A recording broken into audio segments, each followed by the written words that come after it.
Assalamualaikum warahmatullahi wabarakatuh. Halo anak-anak, bagaimana kabarnya hari ini? Semoga semua dalam keadaan sehat walafiat. Anak-anak, sudah siapkah kalian belajar hari ini? Pada pertemuan kita kali ini, kita masih membahas bab 4 materi perubahan masyarakat Indonesia pada masa penjajahan dan tumbuhnya semangat kebangsaan. Pada pertemuan kali ini, kita akan belajar tentang pergerakan nasional pada masa kependudukan Jepang. Nah, diharapkan setelah kalian menyimak video pembelajaran ini, kalian dapat menganalisis pergerakan nasional pada masa pendudukan Jepang. Namun, sebelum kita masuk dalam pembahasan materi, silakan anak-anak mencermati video berikut ini. Selamat menyaksikan.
Setelah kalian mengamati video tersebut, bagaimana kondisi bangsa Indonesia pada masa penjajahan Jepang? Tentunya sangat berat sekali ya perjuangan para pahlawan kita dahulu dalam rangka kemerdekaan bangsa Indonesia. Untuk itu, kalian sebagai penerus bangsa Indonesia harus meneruskan perjuangan dengan cara belajar atau menuntut ilmu. Jangan malas-malasan dalam belajar. Tetap semangat mengikuti pelajaran, walaupun saat ini kita lakukan secara daring. Baik anak-anak, untuk mengetahui bagaimana kondisi pada masa pendudukan Jepang, yuk kita simak dulu materinya. Apa sih tujuan awal Jepang menguasai Indonesia? Jepang merupakan negara industri yang sangat maju dan sangat besar. Ketersediaan bahan baku industri yang melimpah di Indonesia serta sebagai daerah pemasaran industri yang strategis merupakan tujuan awal penguasaan Jepang di Indonesia. Dalam proses penguasaan Indonesia, Jepang menggalang kekuatan dan mencari dukungan dari bangsa-bangsa Asia, tujuannya untuk mengamankan jalur bahan mentah yang ia dapatkan dari Indonesia. Anak-anak, coba kalian cermati gambar pada peta.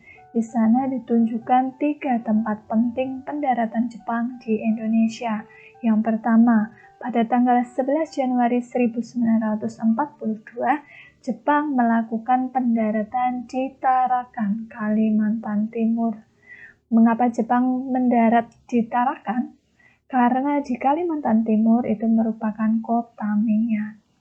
Yang kedua, pada tanggal 16 Februari 1942, Jepang menguasai daerah Palembang atau Sumatera Selatan. Mengapa Jepang menguasai Palembang? Karena pada waktu itu Palembang merupakan pusat perdagangan. Dan tempat yang ketiga ialah Jakarta. Pada tanggal 1 Maret 1942, Jepang menguasai Pulau Jawa, yaitu tepatnya di Batavia atau sekarang kita sebut Jakarta. Mengapa Jepang menguasai Pulau Jawa? Karena pusat pemerintahan Hindia Belanda di Jakarta. Setelah Jepang menguasai Jawa pada tanggal 1 Maret 1942, kemudian pada tanggal 8 Maret 1942 terjadi penyerahan kekuasaan tanpa syarat dari Belanda kepada Jepang, tepatnya di Kalijati, Subang, Jawa Barat.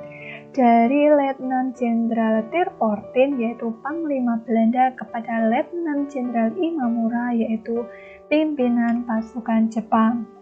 Kekuasaan Belanda berakhir digantikan oleh Jepang.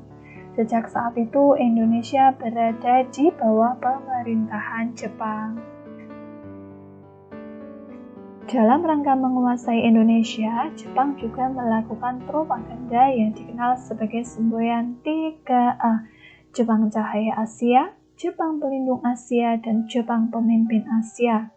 Selain itu, Jepang juga memberikan kemudahan-kemudahan kepada bangsa Indonesia. Sebagai contoh, diperbolehkan untuk mengibarkan bendera merah putih berdampingan dengan bendera Jepang. Selanjutnya, bangsa Indonesia diperbolehkan menyanyikan lagu Indonesia Raya bersamaan lagu Jepang, yaitu lagu Kimi ga Yo. Selanjutnya, Jepang juga memperbolehkan bangsa Indonesia untuk menggunakan bahasa Indonesia. Hal tersebut merupakan janji-janji manis Jepang untuk menarik simpati rakyat Indonesia. Berikut ini adalah pembagian pemerintahan masa pendudukan Jepang di Indonesia. Yang pertama, pemerintahan Angkatan Darat atau Tentara 25 untuk Sumatera dengan pusat di Bukit Tinggi. Kemudian pemerintahan Angkatan Darat atau Tentara 16 untuk Jawa dan Madura dengan pusat di Jakarta. Kemudian yang ketiga, pemerintahan Angkatan Laut atau Armada Selatan 2 untuk daerah Sulawesi, Kalimantan, dan Maluku dengan pusatnya di Makassar. Kebijakan pemerintah militer Jepang di Indonesia yang pertama adalah membentuk organisasi-organisasi sosial. Organisasi yang pertama ialah Gerakan 3A, Jepang Cahaya Asia, Jepang Pelindung Asia, dan Jepang Pemimpin Asia. Dipimpin oleh Mr. Syamsuddin, tujuannya meraih simpati penduduk Indonesia dan tokoh masyarakat sekitar. Organisasi yang kedua ialah Putra atau Pusat Tenaga Rakyat, dipimpin oleh 4 serangkai yaitu Soekarno, Muhammad Hatta, Mas Mansur, dan Ki Hajar Dewantara. Organisasi yang ketiga ialah Jawa Hokokai atau Gerakan Kebangkitan Jawa, berdiri di bawah pengawasan Jepang, yaitu Gunseikan. Tujuan pokoknya yaitu menggalang dukungan untuk rela berkorban demi Jepang. Organisasi yang keempat adalah Masyumi. Kepanjangannya adalah Majelis Syuro Muslimin Indonesia. Masyumi dipimpin oleh Kiai Haji Hashim Asy'ari dan Kiai Haji Mas Mansur. Kebijakan pemerintah militer Jepang di Indonesia selanjutnya ialah pembentukan organisasi semi-militer. Organisasi yang pertama adalah Seinendan atau Barisan Pemuda. Tujuannya memberi bekal agar siap mempertahankan tanah air Indonesia. Organisasi yang kedua adalah Fujinkai, yaitu Himpunan Kaum Wanita. Terdiri dari wanita di atas 15 tahun untuk terikat dalam hal latihan semi-militer. Organisasi yang ketiga ialah Keibondan, yaitu Barisan Pembantu Polisi. Terdiri dari laki-laki yang berumur 20-25 tahun. Organisasi semi-militer selanjutnya ialah Heiho. Didirikan pada tahun 1943, merupakan organisasi prajurit pembantu tentara Jepang. Kemudian organisasi selanjutnya ialah PETA atau Pembela Tanah Air, yaitu pasukan bersenjata yang memperoleh pendidikan militer secara khusus dari Jepang.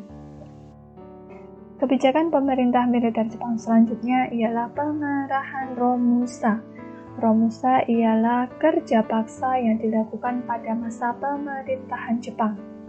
Jepang melakukan rekrutmen anggota untuk mencari bantuan tenaga yang lebih besar untuk membantu perang dan melancarkan aktivitas Jepang seperti membangun jalan, membangun kubu pertahanan, membangun rel kereta api, dan membangun jembatan untuk melancarkan aktivitas perang Jepang.